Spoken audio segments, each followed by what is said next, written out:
Good day and welcome to a conversation about statuary with an emphasis on Native American statuary. My name is Daniel Green. My real name is Ketachomani. I'm Ho-Chunk and a lecturer at the University of Wisconsin-La Crosse.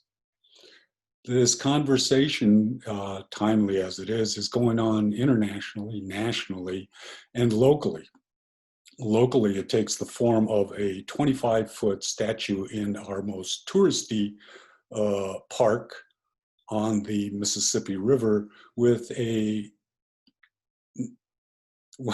its title is Hiawatha, but locally it's known as the Big Indian. For context, I share stereotypic features with the Big Indian.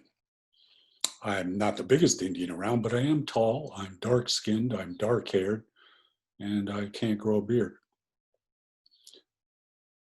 Before I begin the slides, in hopes of provoking a conversation of critical thinking, multiple thinking, creative thinking, I want to add one last story for context. The story takes place when I was 10 years old on a visit to Disneyland.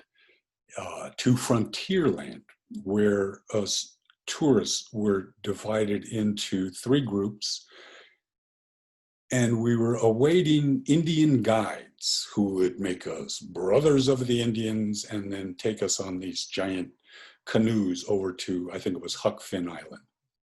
So the first Indian guide comes out, and sure enough, it was a white guy with a black braided wig on, faux leather, chicken feathers, probably some war paint. The second guide come out and it was more of the same. Ironically, the third guide, who would be our group's guide, popped out from behind this giant fake boulder, and I immediately recognized that he was a real Native American. It's an affinity that many natives have for one another. We can pick one out from a crowd of people. At a point, he and I locked eyes, and he also knew. We were both real Native Americans. I never forgot that meeting, and I remember being angry at the time, wondering, what's wrong with you? Why are you doing this? You know the world around us. You know how people view us, if they view us at all. Don't you love your people? Why are you reinforcing stereotypes, and for pay, no less? At a point, that anger turned to sympathy. And I thought about, and maybe he's making lemonade out of lemons, as so many people of color, other misfortunates do. And that sympathy eventually turned to empathy in considering that he and I awoke to the same breakfast of ubiquitous appropriation and exploitation of our identity. With that being said, I would like to, if I can, open this up.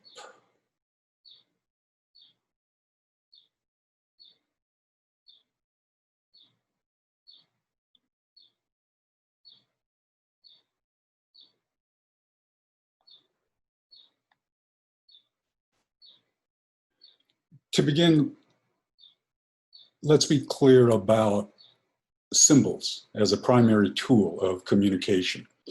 A successful symbol does not divide people as to its meaning. Here's an example.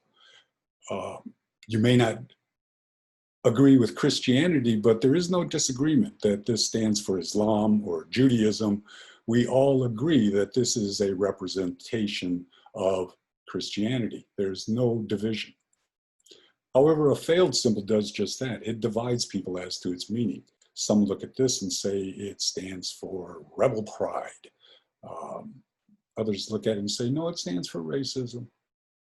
The Native American sport mascot Many look at that and say, it's about honor, it's about respect. And there are many who take the opposite point of view and say it most certainly is not about honor or respect. And the Nazi swastika, there are many failed symbols out there that divide us as to their meaning.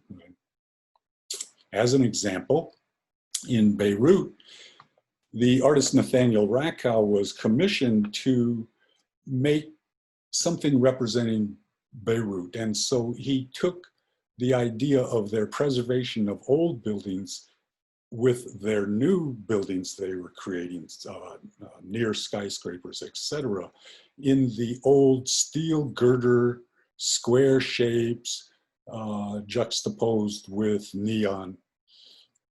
And he did not consider, it was never, I guess it was never meant to be viewed from the top, but atop a nearby building, someone took this photograph and the Star of David showed up. And the Star of David is prominent on a sworn enemy of Lebanon, that is the Israeli flag. The piece came down. It was not preserved in a museum. It was dismantled. Excuse me. We, of course, are well aware of the issue going on in our country. And Robert E. Lee may never have deserved a statue. Many consider him to be treasonous, a traitor. And so this work will come down, it will be preserved, but you won't have to run into it on your public stroll. It won't offend one free of charge. If you want to be offended or you want to see it, you'll now have to pay to see it.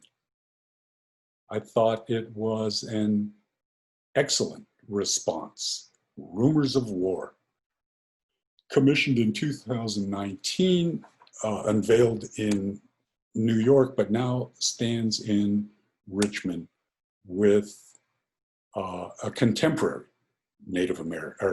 African American, dreadlocks, dressed like contemporary African Americans do. Christopher Columbus, an American icon, important to American mythology, place names, rivers, cities across the country. In the nation's capital rotunda, you can see the giant painting, The Landing of Columbus.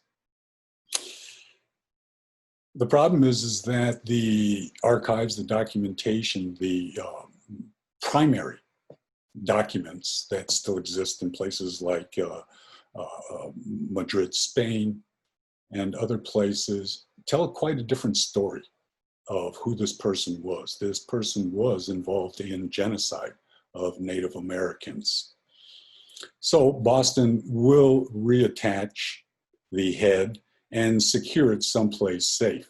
I'd like to mention that I really like the response of Columbus, Ohio. Last year got rid of Columbus Day and put it in its place Indigenous Peoples Day.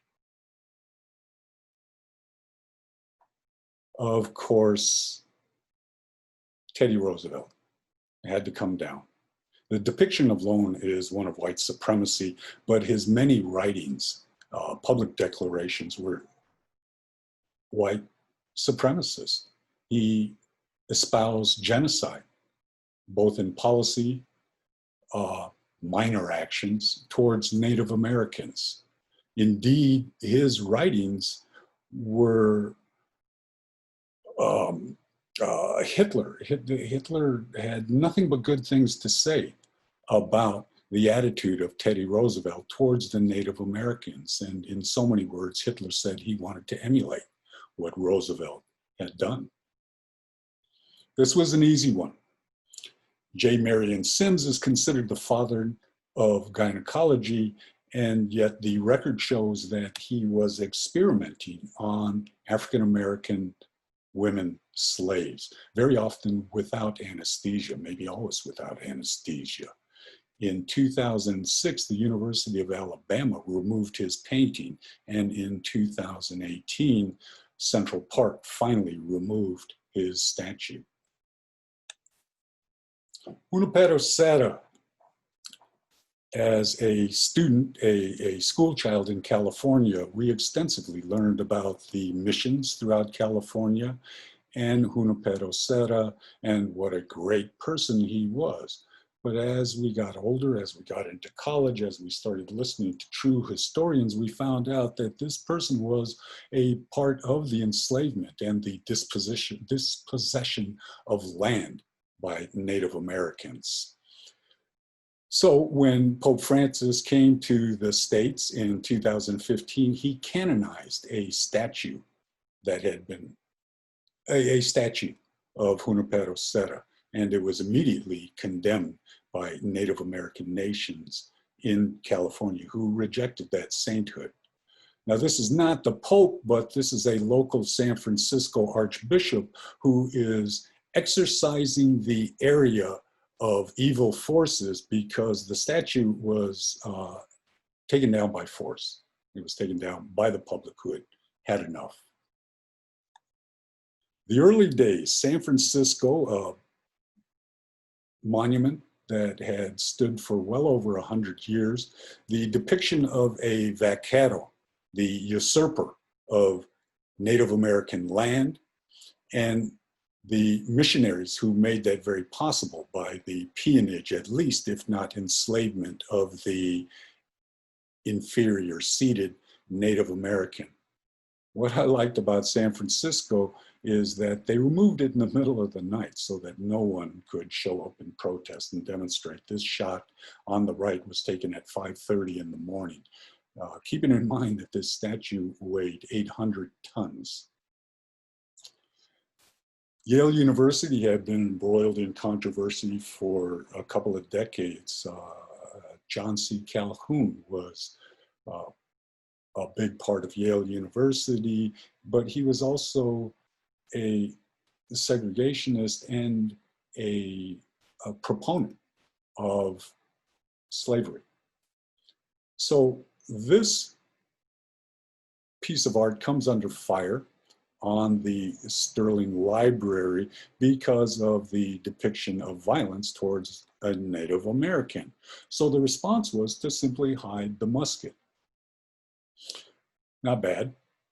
However, today that piece of concrete over the musket has been removed, and it was designed that way so it could safely be removed without damaging the original work. And so it was probably intended, so the piece has been moved to a more secure location on Yale campus, and the musket is, again, well, it's in its original form. The Sailors and Soldiers Monument in Indianapolis, very large, a very old monument. You can tell by looking at the pictures. I probably enlarged this too much, but the buildings. And this is a very old monument. An Arts Commission of Indianapolis took a look at the statues about the city and found that there was only one African American represented in all of the statuary. He is called the Freedman. You can see him holding up his chains. And so the city commissioned a well-regarded, internationally regarded African-American artist, Fred Wilson, to address this issue. And what he proposed was to make an exact replica of the Freedman and put him all by himself. His hands were in a perfect position when that, relieved of their chains, he could hold up a flag at the end of which they placed a multicultural flag. Now, this is just an artist's conception. He did do a small model, but never completed the work because the public weighed in. And at first it was a positive response, but the turning point was an op-ed that, this is just a line from a much longer editorial.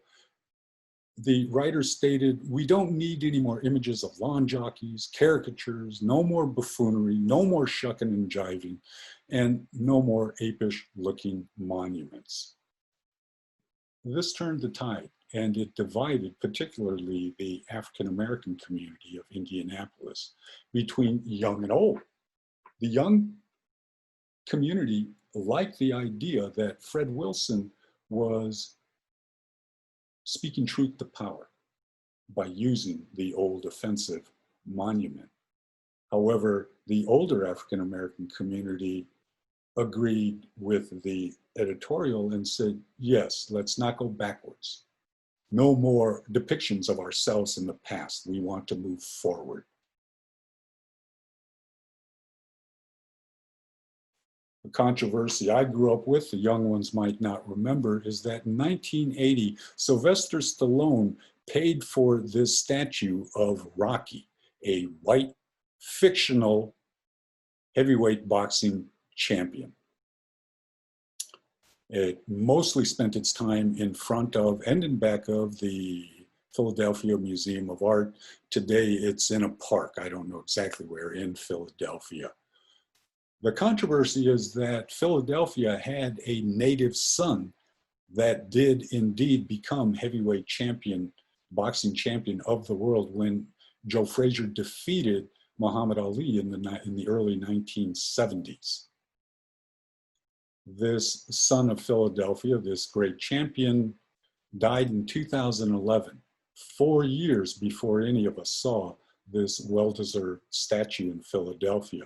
He did, however, live for 31 years with this statue of a white fictional boxer. Many of us grew up, and I'm loath to admit that I actually watched John Wayne movies, Westerns, as a child.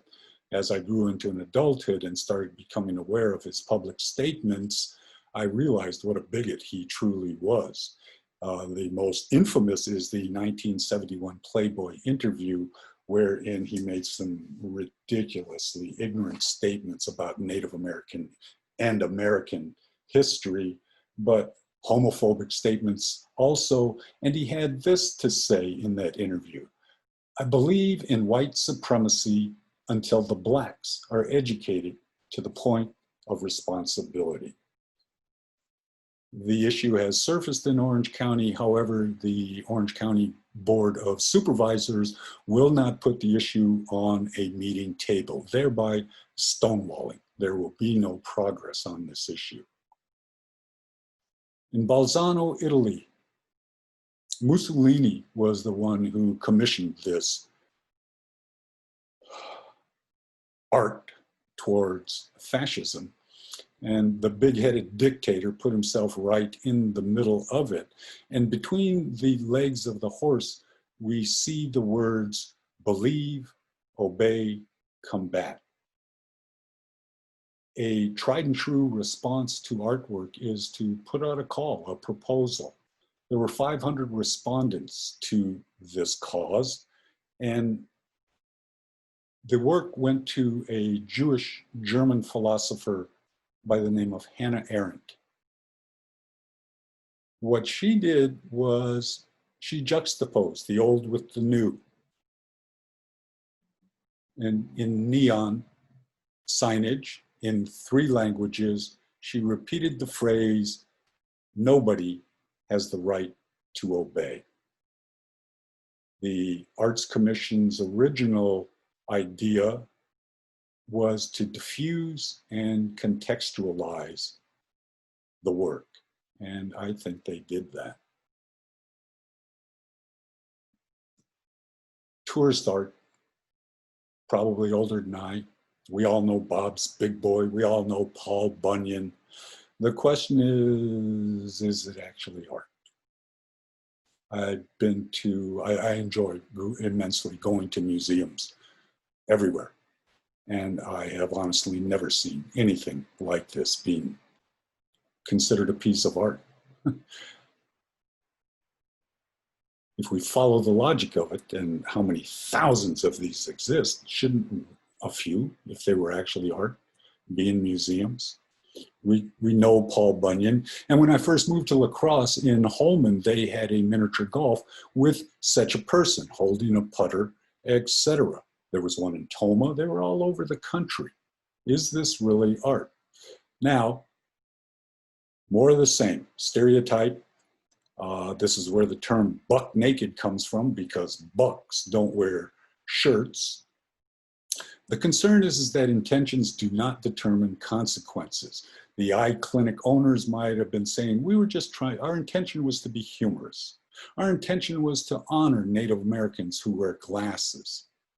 Maybe so, but the consequences for Native Americans wherein their identity is appropriated does not match the intentions.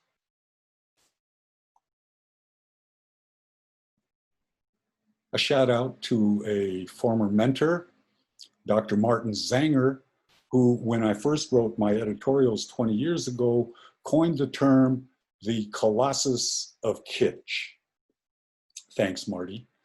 If indeed this is considered art, at best it's kitsch. Its time has come and gone. I like the juxtaposition here, my Wiha Liba. Also, like the big Indian, today she's leaving for college. Oh, my baby. She's tall. She's dark-skinned. She's dark-haired. She can't grow a beard. Unlike the Hiawatha statue, she's real Native American. And in my opinion, she's beautiful. This is my concern. This is what I wrote about 20 years ago. The scientific conclusions, what the experts have to say about this kind of imagery that is everywhere and all the same. I know that's difficult for some because their imagery hasn't been appropriated. They are not minorities who are powerless.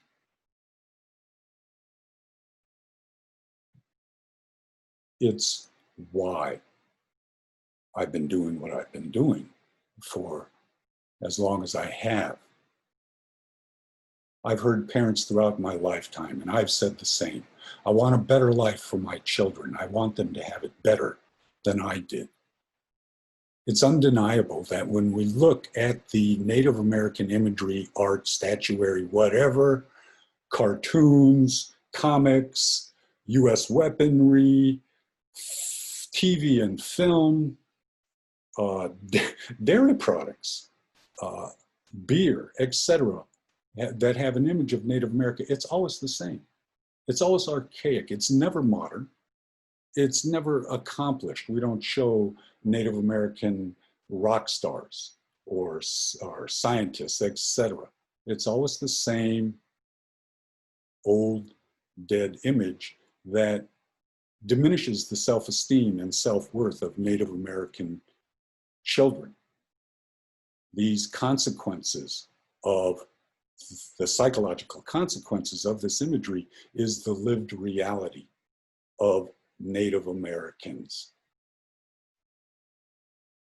With that, I would like to open up the conversation about Native American statuary, particularly the Big Indian. And I suppose I should mention my Hinu, Beverly. So if we could, I'll open that conversation. I want to thank you for joining me, for listening to me, and certainly hope that you are a part of that conversation. Thanks.